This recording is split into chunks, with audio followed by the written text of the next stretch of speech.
Hello and welcome to another episode of Figuring It Out, where together we're figuring it out. There's so many things happening in the world right now, and maybe like me, you're feeling triggered just by the news headlines and social media posts and conversations with friends and family right now. There's so much intensity that it's often hard to navigate what is our own internal struggles and what's really just playing out around us all the time that we need a break from. Today, I want to kind of focus more on the idea that we are all figuring it out and that we're not alone in this process. Oftentimes, especially with mental health issues, chronic illness, addiction, those big complicated issues that we face, we feel like we have to do it on our own. And we feel at times that we don't want anyone to know how bad things are. What I've come to understand that has really helped me in figuring things out is that I look for the helpers. Even this week, I had some triggers on some faith questions.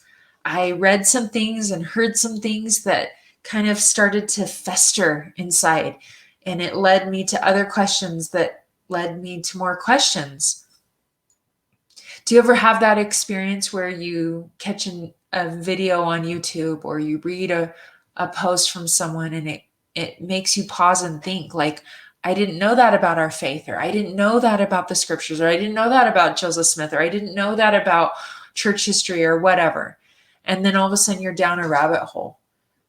I've come to know that when I have that experience and I reach out to my faith friends, that's the best first action step. They become my helpers. Just speaking it out loud and not having it fester inside is super helpful.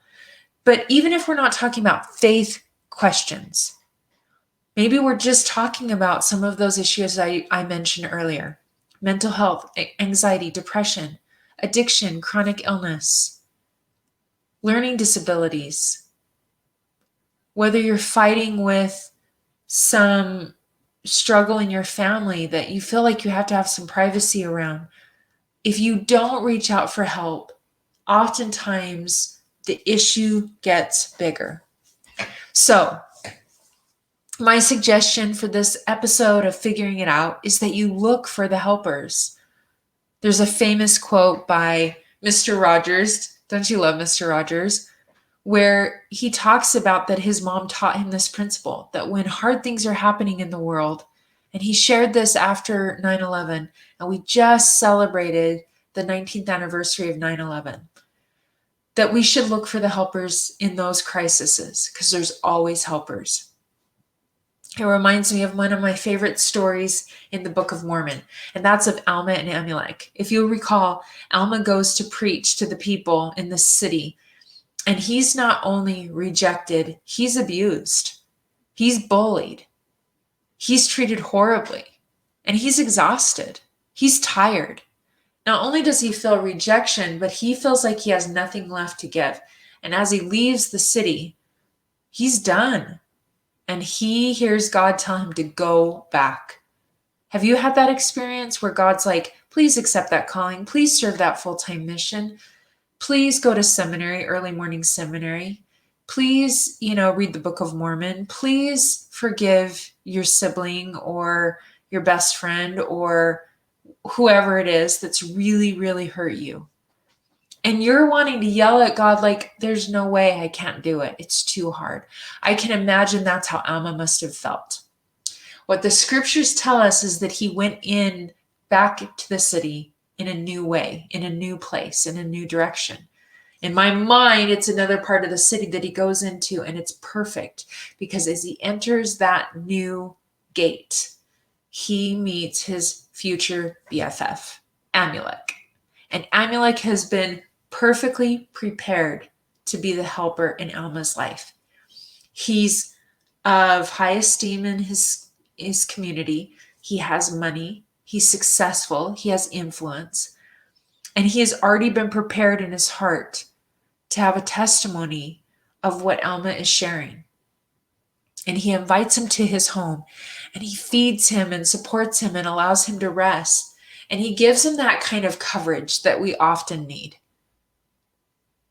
He is such a support that they then become mission companions and best friends, and they serve in very profound and successful ways together.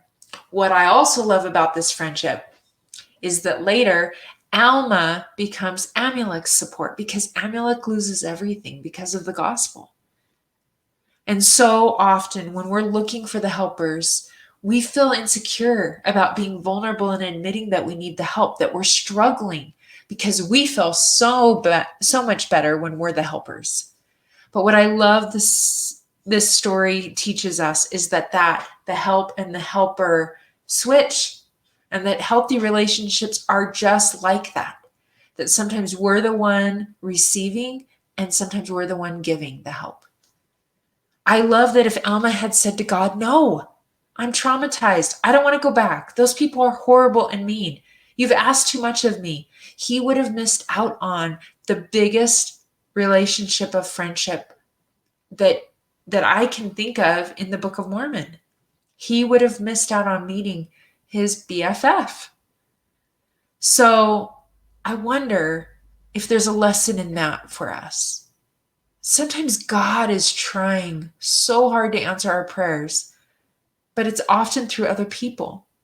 And if we don't admit when we're struggling, then maybe God, who's hearing our prayer, trying to answer our prayer, can't reach us because we won't open the door or go back another way.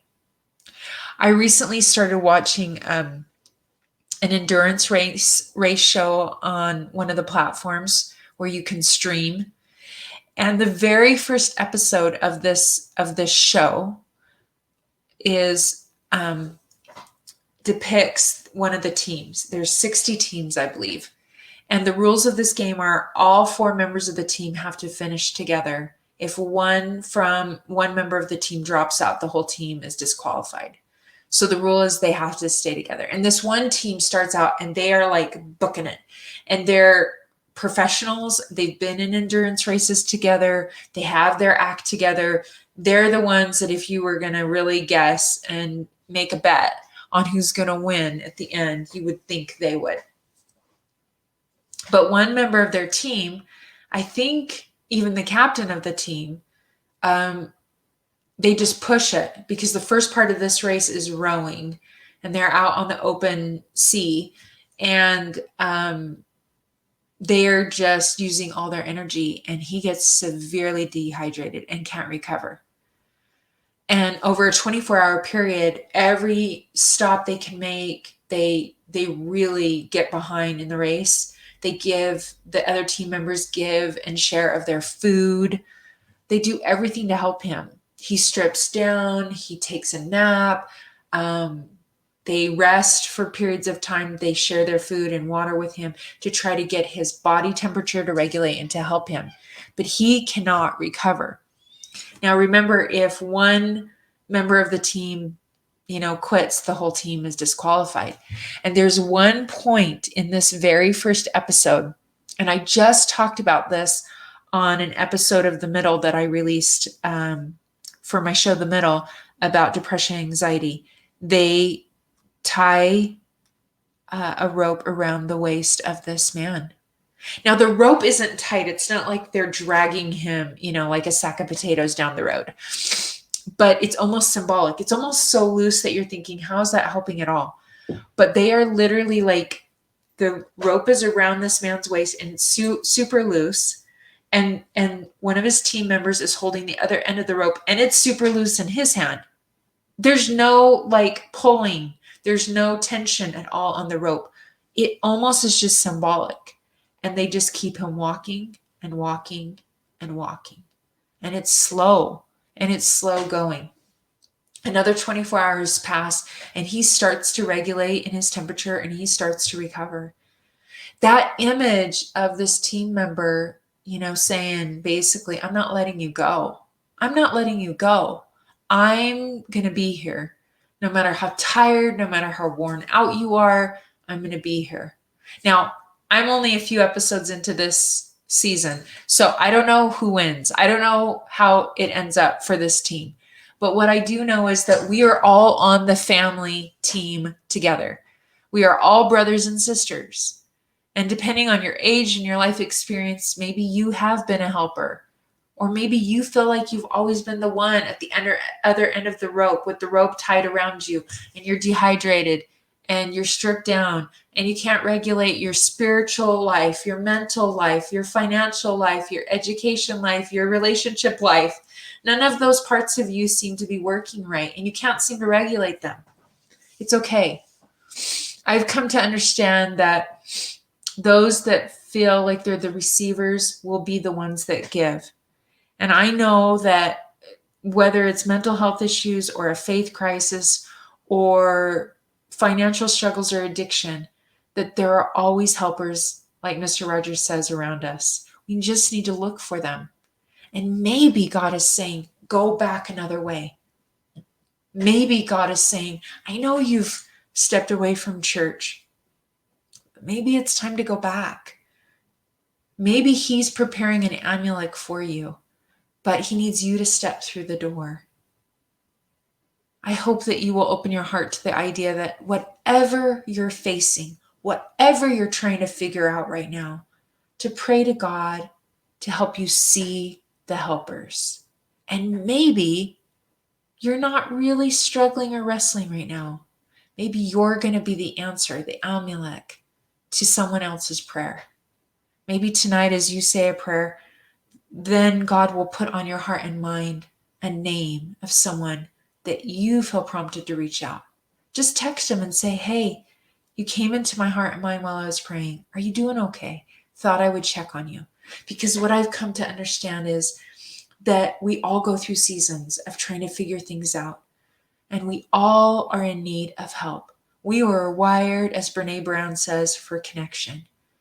And so it's crucial that we continue to provide that and to make ourselves vulnerable to others so they can help us.